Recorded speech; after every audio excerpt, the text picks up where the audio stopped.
ناظرین اس وقت سب سے پہلے بریکنگ نیوز دیتے کہ پاکستان اور افغانستان کے فورسز کے درمیان اس وقت شدید جھڑپیں جاری ہیں اور طالبان بھی جو ہے وہ بھی پاکستان کے خلاف جو پہلے ہی حملے کر رہے تھے دہشت گردانہ اور جوانوں کو نشانہ بنا رہے تھے، ان کو شہید کر رہے تھے.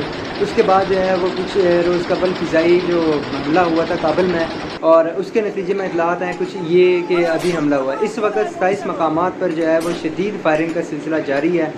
چترال، محمد، باجوڑ ہو گیا اور اس کے بعد کرم ہو گیا، ان مقامات پر جو ہے وہ بھی فائرنگ ہو رہی ہے. اور یہ مناظر بھی آپ اسکرین پر دیکھ رہے ہیں جو آپ کو نظر آ رہے ہیں اس وقت. ایک اور سب سے اہم چیز جو ڈیولپمنٹ ہوئی ہے وہ یہ ہوئی ہے کہ افغانستان کے وزیر خارجہ جو ہیں وہ اس وقت بھارت میں گئے ہوئے ہیں، اور بھارت جو ہے وہ شروع سے ہی پاکستان کا دشمن ہے اور کسی نہ کسی طرح اپنے پراکسیز کے ذریعے جو ہے وہ پاکستان کو نشانہ کوشش کرتا ہے کہ پاکستان کو زیادہ سے زیادہ ڈیمیج کرے. اور اس کا خمیازہ انہوں نے 10 مئی کو بھی دیکھا جو ان کے ساتھ ہوا، ان کے جو 7 طیارے تباہ کیے گئے.